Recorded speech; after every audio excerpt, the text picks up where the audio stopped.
Welcome to the Accounting Profits and Prosperity Show. I am your host, Louis Prosperi. Today, we're going to be talking about outsourcing. I have with me Brenda and Joy Wilson from Acctax Biz. What we're going to do today is talk about how outsourcing can be beneficial to small firms. And it is a great pleasure to introduce Brenda and Joy Wilson on the show to help us with that. Just to let everybody know that it's Brenda and Joy's on the show, but because of the camera, Joy's beside Brenda and he might come in and out during the conversation. So Brenda and Joy, let's start off a little bit tell us a little bit about your practice, how you began it, and how you went from where you are today to start using outsourcing methods in your practice. Okay, I would say back in 2012, I started a small bookkeeping practice and I just did books from home. I had probably 5-10 bookkeeping clients and I did their bookkeeping. It was a very small practice, like I said. And then I actually worked in an accounting firm from 2013 to 2016 and did international tax and accounting work there. And then in 2017, went back to the bookkeeping business. And Joey, he joined me in 2019. Now, so he's got a background in more CFO, that type of thing. He worked as a general manager. And so he came on board in 2019. We incorporated and kind of rebranded the whole business. And it became a much bigger practice at that point. As we grew in size from 2019, 2020, it was too much for me to keep up with. I couldn't keep doing the accounting work, the tax work. And so we had to look for another solution. And I remember when we started with Finsmart, whether it was 2022, I think it was 2022.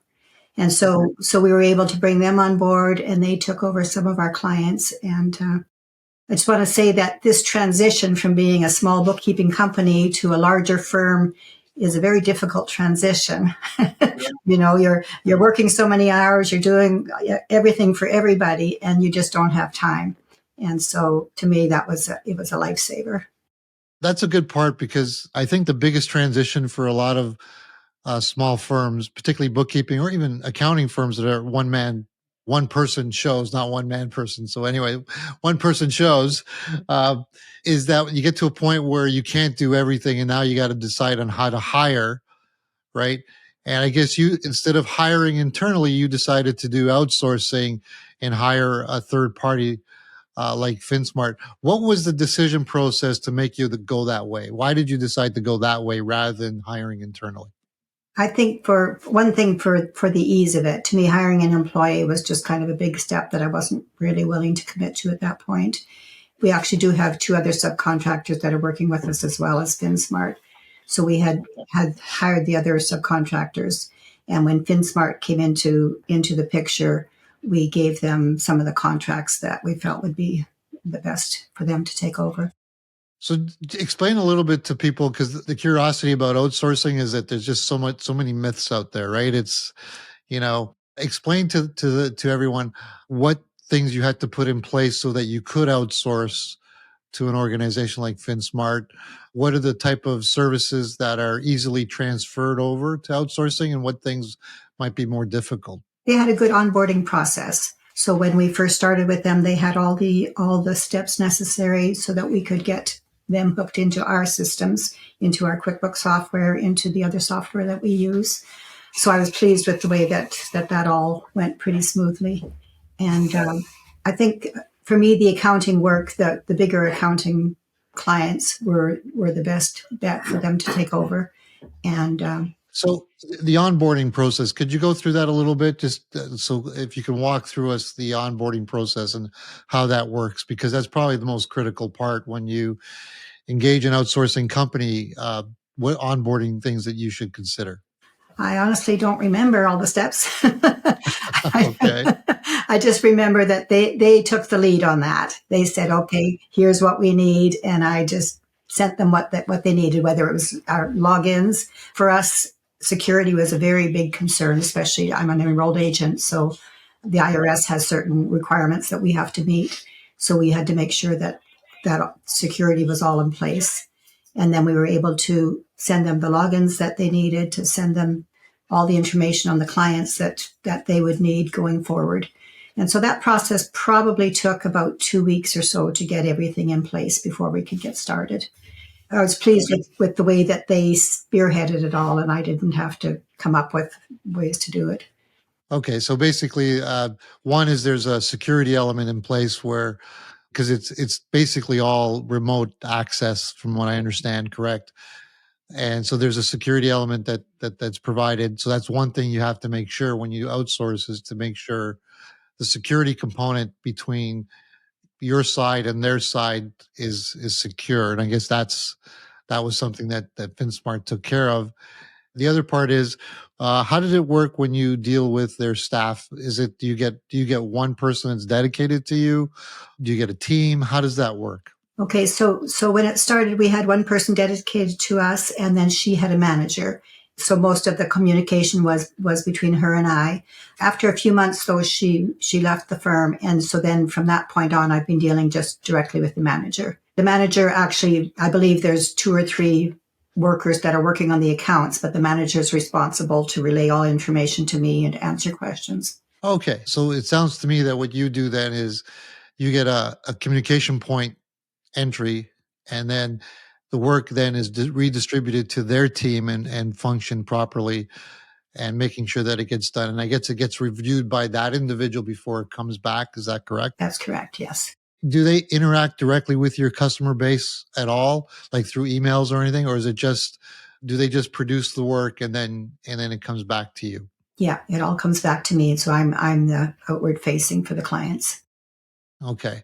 And what kind of work do you send to them? Like what type of services are they responsible for related to your practice? For most of the clients, it's the either daily or weekly coding the transactions in QuickBooks.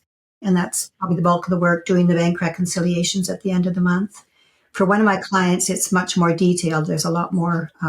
We have about 3 or 4 software programs that they have to log into to get the correct information and make sure everything's done. And then with that account as well, I often have requests of them, whether it's pulling certain reports or putting together some kind of package that the client needs, or doing certain things for month end or for year end. Okay, so it sounds to me like the workload that you're doing here is basically is probably what we would call the data entry components. Do they do any reconciliations or do they do any of that functionality as well, or do they just do the data entry components? No, they do the monthly reconciliations. What about compliance requirements, like payroll compliance, or if there's any sales tax compliance? Are they also preparing those for you as well, or is that done? No, that's done by me. By you? By you? All right. Okay. Is that a service that they do provide, or is that a service that they do provide and you decide to do it in house, or? Yeah, I think they would provide it if I wanted them to, but I just feel like I have a good system that I'm happy with. So. Okay, good. And with regards to the outsourcing, how has that helped you grow your business? Like, what has it allowed you to do? I think the biggest thing for me was that I feel free now to pursue new clients, to keep growing the business, knowing that the workload isn't an issue. If I get a bigger workload, I just give them more work. So where before it was all depending on how much I could handle. So that's been huge. And with regards to pricing your services, does it allow you to, because now you're using Finsmart, does it allow you to be able to control the cost better, or like how does that work with regards to the pricing and costing? I believe their pricing point is very good, so I'm impressed with that. And so, yeah, I mean, you have to take into account the costs of your firm and all that kind of thing. So we've been able actually to increase our prices and still keep the costs down, and so that's given us a bigger margin. Oh, great. So it's allowed you to expand. So if you have more customers and you add more customers to your growth, basically you don't have to worry about the capacity issue. You just send it to them and they take care of all of that for you. So the management of staffing must be much less headaches, I guess. Would that be a good way to put it? Yes. Yeah. Or no headaches. I don't know. Do you have staff as all? I don't have staff. You don't have staff. Okay. So I have my husband to deal with. Right. Joey's doing pretty good because we haven't heard him at all. So I think Joey's doing He's fantastic. good so far. So has this also helped Joey's side of the practice as well? Well, let him talk. I'll let him get in here. So Joey, tell us a little bit of how Finsmart's helped your practice or your side of the practice. Well, initially, third party, especially since it's out of country. My background is in engineering and quality assurance and finance.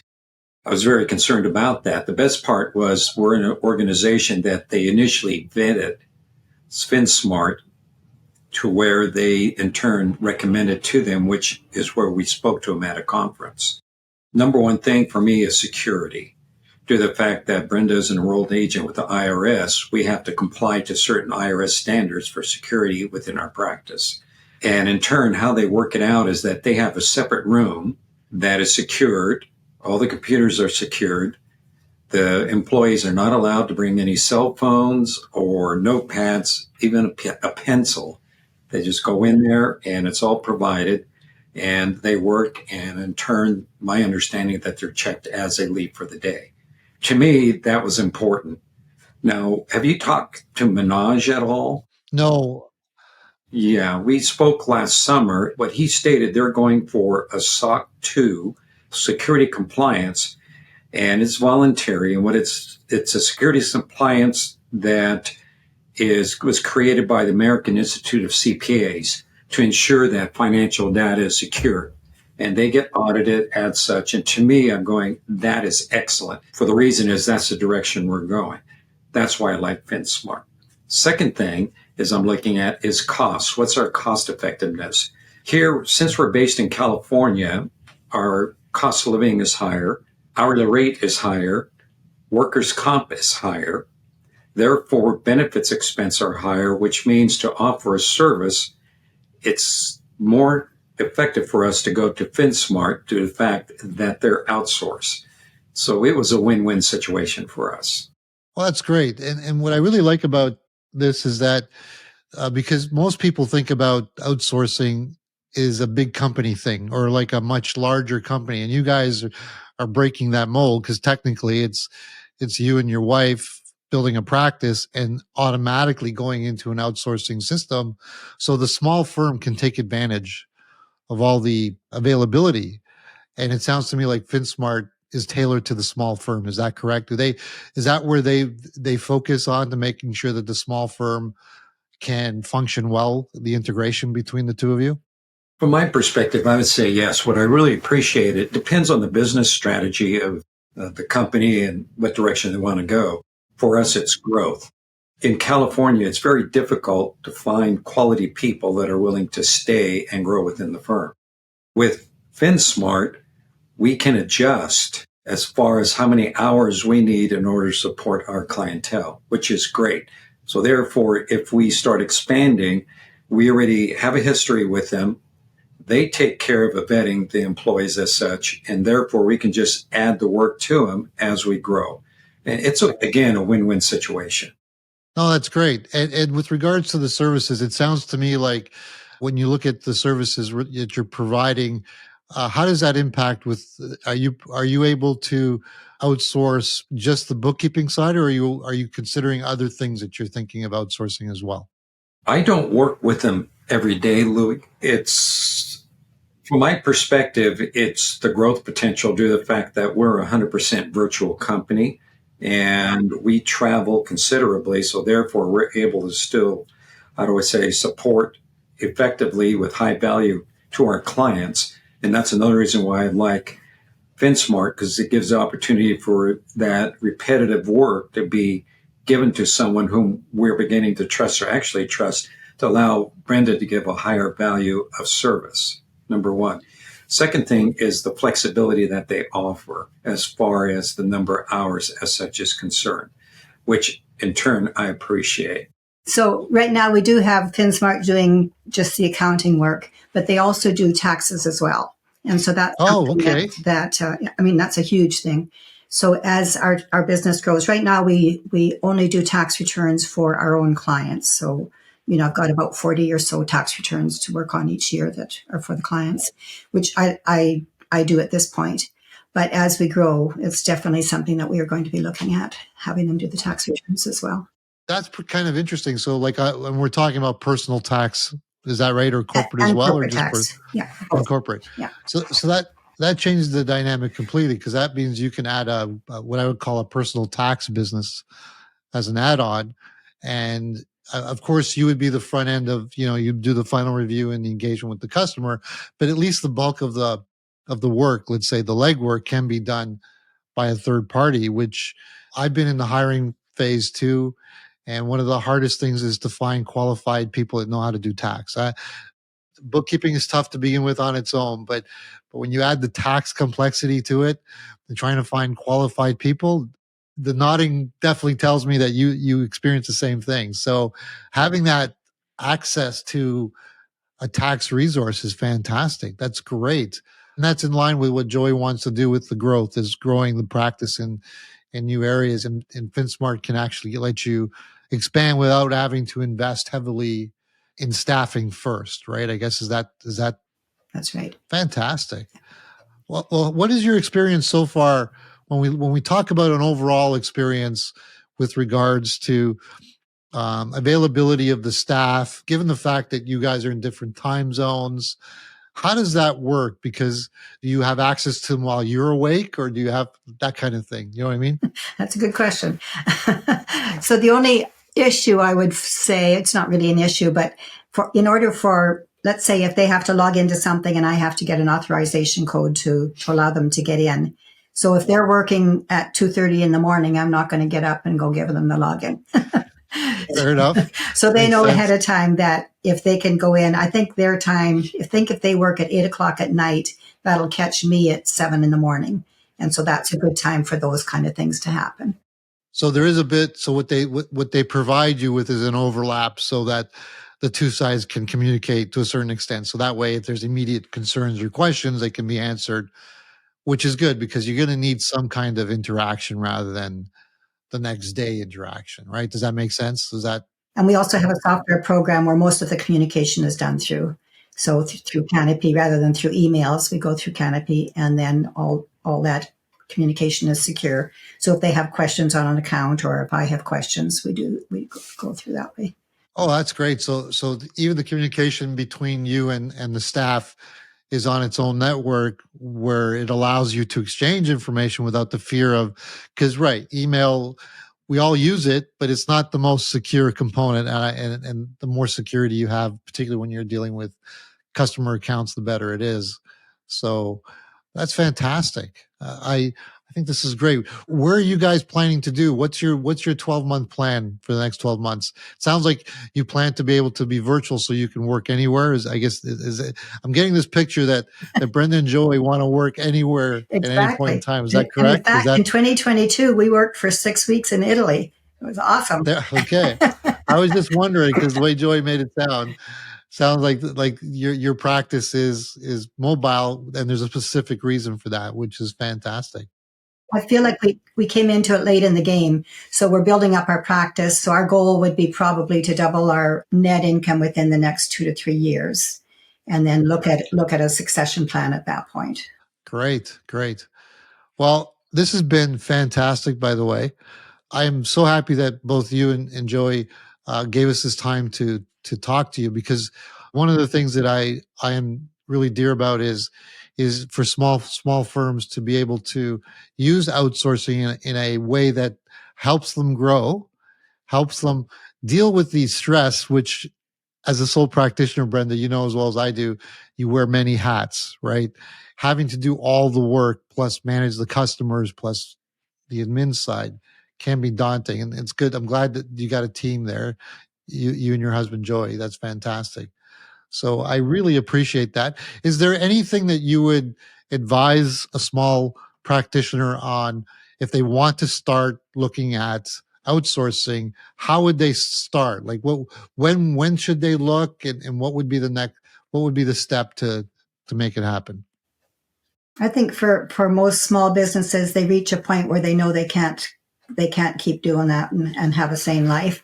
So I think at that point it's a smart thing to say, okay, what can I pass on that is not needing my eyes right on it, and so I think that's a good point to consider doing the outsourcing. And then with the outsourcing, you have to be very careful that you vetted them and you've made sure that this is a company that is going to be good for your company.